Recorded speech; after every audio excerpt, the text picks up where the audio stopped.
झारखंड में अब बिजली मुफ्त हो गई है। 125 यूनिट तक बिजली की खपत करने वालों को अब बिल का भुगतान करने की कोई ज़रूरत नहीं है। वहीं आशा वर्कर्स को अब टैब मिलेगा। आंगनबाड़ी सेविकाओं को भी स्मार्टफोन खरीदने के लिए 8,000 रुपये की जगह 10,000 रुपये मिलेंगे। ये फैसला बीते दिनों चंपई सोरेन सरकार की कैबिनेट मीटिंग के दौरान लिया गया है। इस बैठक में कुल 29 प्रस्तावों पर मंजूरी बनी।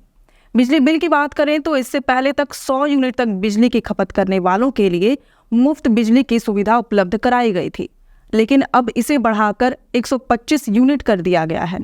राज्य सरकार के इस फैसले से 29,15,000 लोगों को इसका सीधा लाभ मिलेगा।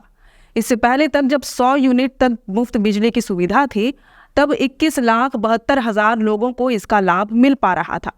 यानी लाभुकों की संख्या में 7,43,000 की बढ़ोतरी हुई है।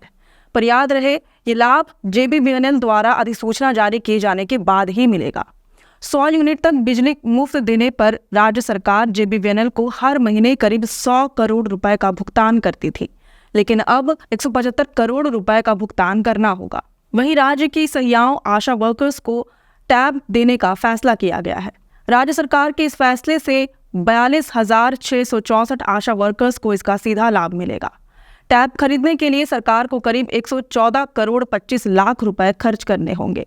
आशा वर्कर्स के अलावा महिला एवं बाल विकास विभाग की महिला सुपरवाइजर्स और आंगनबाड़ी सेविकाओं को स्मार्टफोन खरीदने के लिए 8,000 की जगह 10,000 रुपए दिए जाएंगे। कैबिनेट मीटिंग के दौरान झारखंड बिल्डिंग बायलॉज 2016 में भी कुछ अहम बदलाव किए गए हैं। इस पर मंजूरी दी गई है। ये बदलाव CNT के तहत आने वाले रैयतों को अपने भवन का नक्शा पास कराने में दान में दी जाने वाली जमीन की शर्त में किया गया है।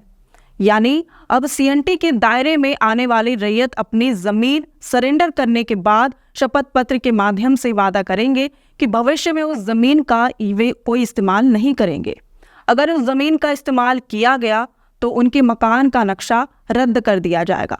बता दें कि सड़क की चौड़ाई को बढ़ाने के लिए रैयतों को रजिस्टर्ड डीड के जरिए सरकार को जमीन देने का प्रावधान किया गया था, लेकिन CNT की जमीन के कारण ये सरकार के नाम ट्रांसफर नहीं हो पाता था, इसलिए इसके नियम में बदलाव किए गए हैं। इसके अलावा कैबिनेट मीटिंग में साल 2012-13 में जो टेट पास पारा टीचर प्राइमरी टीचर के पद पर नियुक्त नहीं हो पाए, उन्हें सरकार काउंसलिंग का एक और मौका देगी। बता दें कि 2012 की शिक्षक नियुक्ति नियमावली के तहत 2015-16 में प्राइमरी टीचरों की नियुक्ति में 50% पद पारा टीचरों के लिए आरक्षित था।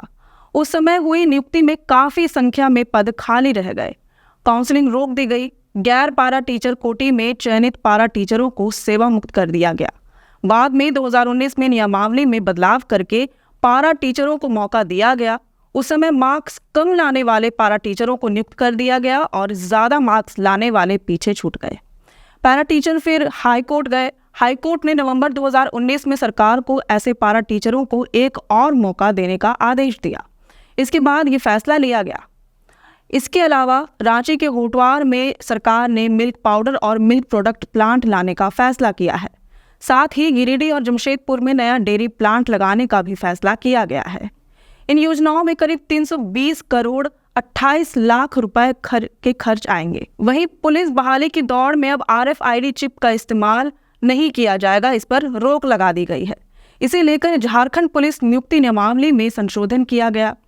सरकार के अनुसार पहले इस चिप के इस्तेमाल करने के पीछे ये तर्क दिया जा रहा था कि इससे दौड़ में धोखाधड़ी या गड़बड़ी नहीं हो सकेगी। 1 मील की दौड़ में सही प्रतिभागी के बदले बीच में कोई दूसरा भी दौड़ में शामिल हो जाता था। फिर आखिरी समय में सही प्रतिभागी दौड़ में शामिल होकर लक्ष्य तक समय सीमा के अंदर पहुंच जाता था और दौड़ में जीत हासिल कर लेता था। ऐसे कई केस सामने आए थे जिसकी जांच अब भी चल रही है, मगर RFID चिप के इस्तेमाल से सही प्रतिभागी ही दौड़ में शामिल हो पाता था। 1 मील की दूरी प्रतिभागी ने कितने मिनट और कितने सेकंड में तय की, ये बिल्कुल एक्यूरेट पता चल जाता था। इससे किसी तरह की गड़बड़ी की संभावना भी नहीं होती थी।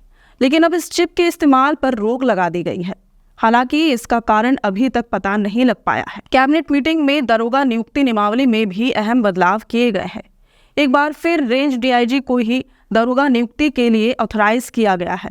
इससे पहले दरोगा नियुक्ति के लिए DIG कार्मिक को ऑथराइज किया गया था, लेकिन इससे कई तरह के टेक्निकल प्रॉब्लम्स आने लगे थे। इसे देखते हुए ही कैबिनेट में प्रस्ताव को मंजूरी मिली है। कैबिनेट मीटिंग के दौरान बोकारो में इंटरनेशनल यूनिवर्सिटी बिल 2024 को भी मंजूरी मिली। अब इसे सदन में पेश किया जाएगा। वहीं गिरिडीह में सर जेसी बोस यूनिवर्सिटी की स्थापना पर भी विचार किया गया है।